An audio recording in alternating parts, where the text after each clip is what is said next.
மக்கள் டிவி நேயர்கள் அனைவருக்கும் திருவண்ணாமலை ஆனந்தாழ்வாரின் இனிய வணக்கம்.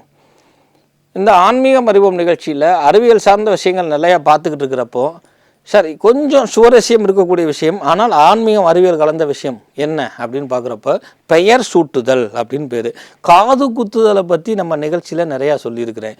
இந்த பெயர் சூட்டுதலுக்கு என்ன காரணம் அப்படின்னா, இப்போ நிறையா என்ன சொல்கிறாங்கன்னா ஜெம்மாலஜி, ஃபேஸாலஜி, ஃபேஸ் ஆச்சுன்னா ஃபேஸ் ரீடர் அப்படிங்கிறாங்க, முகத்தை பார்த்து சொல்வது.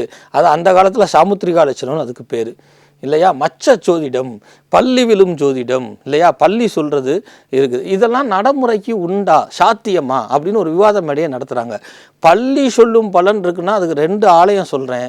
ஒன்று காஞ்சிபுரம் வரதராஜர் பெருமாள் கோயில் இல்லையா, இன்னொன்று வைகுண்ட ஏகாதசி அன்னைக்கு ஸ்ரீரங்கத்தில் பள்ளி பலன் சொல்ல போகிறோம். பெருமாள் தாண்டாரு, அந்த வைகுண்ட வாசலுக்கு மேலே எல்லா பெருமாள் கோயிலையும் பள்ளி இருக்குது. அப்போ என்ன அர்த்தம்னா, பள்ளி அபசகுனம் சொல்லலை, பள்ளி நீ நிதானமற்ற செயலில் பொண்ணாய் அவசர கதியாக போனால் தோல்வியை தழுவாயின்னு எச்சரிக்கை பண்ணுது. ஆதலால் பள்ளி சொல்லு பலன் பலிக்குன்னு சொன்னான்.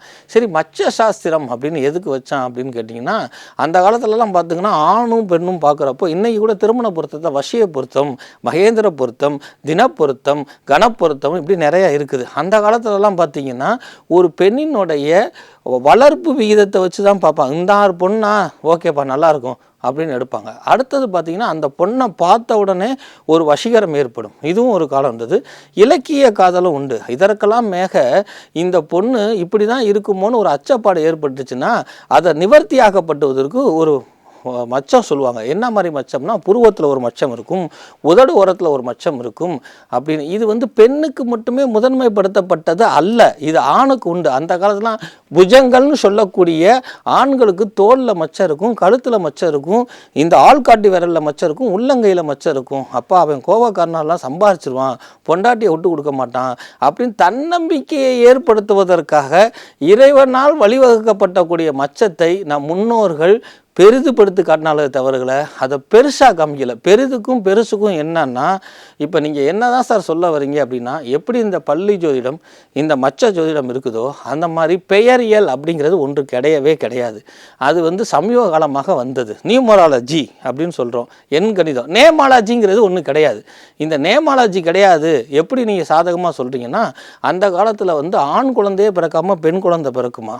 அப்போ என்ன செய்வாங்கன்னா, ஆண் குழந்தை பிறந்தா நான் பகவானுடைய பேரை வைக்கிறேன்னு வேண்டிக்குவாங்க. இது உண்மையா இல்லையான்னு உங்கள் தாத்தா பாட்டிகிட்ட கேட்டு பாருங்கள்.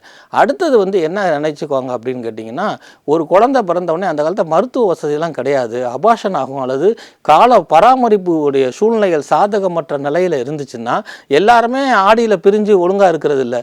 எல்லாருமே சித்திரை மாதத்தில் நம்ம பிரசவம் சவிக்காமல் இருக்க முடியாது. ஏன்னா மரணமும் ஜனனமும் மகேஷன் கையில்னு சொன்னால், அந்த மகேஷன் கையில்னு ஆன்மீகம் சொல்கிறது கடவுளை, அறிவியல் சார்ந்த விஷயம் மகேஷன்னா கணவருடைய கையில் தான் அந்த குழந்தை பாக்கியம் இருக்குது. அப்போது ஒரு புதுமண தம்பதிகளை பிரித்து வைப்பது பாவம். அந்த மாதிரி இருக்கும் பொழுது சில காலகட்டங்களில் குழந்தை பிறக்கிறப்ப அது மரணத்தை சம்பவிச்சிருது. அப்படி மரணத்தை சம்பவிச்சிச்சுன்னா அந்த பிள்ளையை திருப்பி நிறுத்துவதற்காக என்ன செய்வாங்கன்னா, அந்த குழந்தை பிறந்த பிறகு காதையோ மூக்கையோ குத்தி நான் பிச்சையை எடுத்து நான் எடுக்கனால அவனுக்கு பிச்சை பெருமாள், கலிய பெருமாள், பிச்சாண்டி அப்படின்னு பேர் வச்சுருப்பாங்க. இது இன்றளவும் பார்க்கலாம் நிறைய கிராமத்தில். இது பெரிய பெரிய பணக்காரர்களுடைய மூதாதைய பேரும் இதாக இருக்கும். அப்போ நேமராலஜி ஒர்க் ஆச்சா ஜெம் அப்படின்னு நீங்கள் கேட்கலாம். அதற்கு காரணம் இருக்குது. ஜாதகத்தில் பெயர் வைக்கும் பொழுது நாம எழுத்துன்னு வரும். இப்போ ஹரிகிருஷ்ணன் அப்படின்னு இருக்குன்னா ஹரிகிருஷ்ணன் என்கிற கிருஷ்ணன் அப்படின்னு வரும், துணை பெயர்னு பேர். இன்னைக்கு கூட நீங்கள் பஞ்சாங்கத்தில் பார்த்தீங்கன்னா கா கா கி கு அப்படின்னு போட்டுட்டு சைடில் தொடர் இடத்துல கே கோ அப்படி போடலான்னு ஒரு தொடர் எடுத்து போட்டிருப்பாங்க. அந்த மாதிரி துணை பெயர், புனை பெயர் வேறு. புனை பெயர்னா நம்மளாம் அம்மு மச்சு அப்படின்னு செல்லமாக கூப்பிடுறது. துணை பெயர், தொடர் பெயர் வைப்பது உண்டு. அந்த மாதிரி பிச்சாண்டின்னு பேர் வச்சுட்டு அந்த குழந்தை ஒரு பருவத்துக்கு வந்த பிறகு அந்த பிரார்த்தனையை நிறைவு செய்துவிட்டு அவனுக்கு துணை பெயராக வைப்பாங்க. இன்றைக்கி கூட மிகப்பெரிய ஆச்சாரிகள் மகான்கள்லாம் தன்னுடைய பாரம்பரிய பெயரை மாற்றுவது இல்லை. இதில் இருந்து சொல்ல வருவது என்ன என்றால், கடவுளுடைய திருநாமம் வைப்பதும் தன்னுடைய தாத்தா பாட்டியோடைய பேரை வைப்பதும் ஒரு தனி மனித ஒழுக்கத்தையும் தன்னம்பிக்கையும் கொடுக்கும். எதுக்கு அந்த காலத்தில் தாத்தா பேரை வச்சானா, தாத்தா மாதிரி இவனும் வரணும், நம்மளுடைய பாரம்பரியத்தையும் பண்பாடையும் குடும்பத்தையும் காக்கணும் அப்படிங்கிறது. அதே போல் பெற்றோர்களுக்கு தாத்தா பேரை சொல்லி கூப்பிடும் பொழுது பயம் வரும். என் மாமனார் பேரை சொல்லி கொடுக்குறேன், எங்கள் அப்பா பேரை சொல்லி கூப்பிட்றேன், எங்கள் தாத்தா. ஏன்னா அப்போலாம் அந்த காலத்தில் பயந்தாங்க.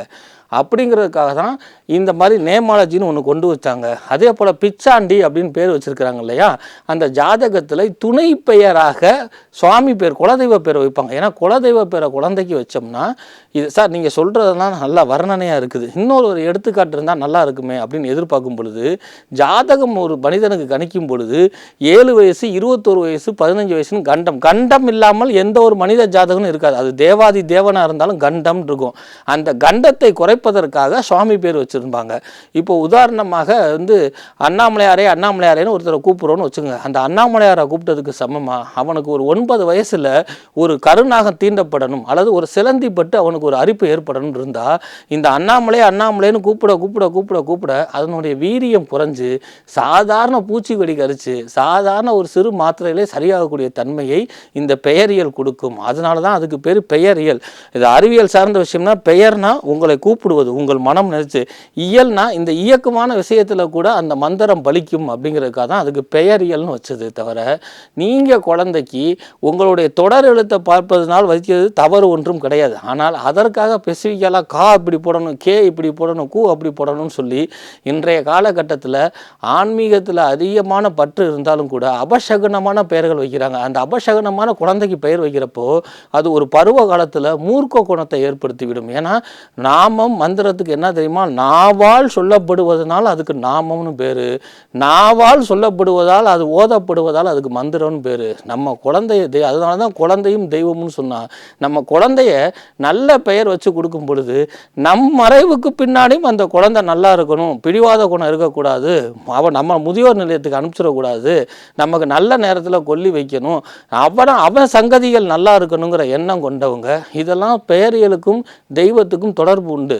குருவாயூரில் அன்னம் ஊட்டுதலுங்கிற நிகழ்ச்சி உங்ககிட்ட சொல்லியிருக்கிறேன். அதே போல் குருவாயூர் கண்ணனாக பிறந்தால் அந்த கண்ணனுடைய பேரை வைக்கக்கூடிய நிகழ்வு இன்றும் நடந்து கொண்டு இருக்கிறது. அம்பாளா எடுத்துக்கிட்டால் மாரியப்பன்னு இன்னும் பேர் வச்சுக்கிட்டு இருக்கிறாங்க. ஏன்னா அந்த அம்பாளுடைய கருணையினால் பிறந்தனால. அப்போ அந்த அம்பாளுடைய கருணையினால் அம்பாள் பேரை வைக்கக்கூடிய சம்பவம் இன்று நிகழ்ந்து கொண்டு இருக்கிறது. பழசுக்கு மாறுங்கள்ங்கிறது என்னுடைய வாதம் அல்ல. பாரம்பரியத்தை மாற்றாதீங்கள். பாரம்பரியத்தை மாற்ற பொழுது உங்கள் பிறந்த குழந்தையும் அதனுடைய குணத்தையும் இழக்கிறீர்கள். அதற்கு தெய்வத்தை காரணம் காட்ட முடியாது. பெயரிலேங்கிறது எதற்கு உகந்ததுங்கிறத நன்கு அறிந்து மக்கள் டிவி வழியாக இனி பிறக்கக்கூடிய குழந்தைகள் அனைத்துக்கும் உங்களுக்கு பிடித்த பெயராகவும் கடவுள் நாமாவளி சார்ந்தமாகவும் வைத்து இந்த நாடு செழிப்பு பெறணும்னு சொல்லி உங்களிடம் கோரிக்கையாக வைத்து உங்களிடம் விடைபெறுவது திருவண்ணாமலைவாசி திருப்பூணம் கொரக்கநாடிமை டி ஆனந்தாழ்வார். வணக்கம்.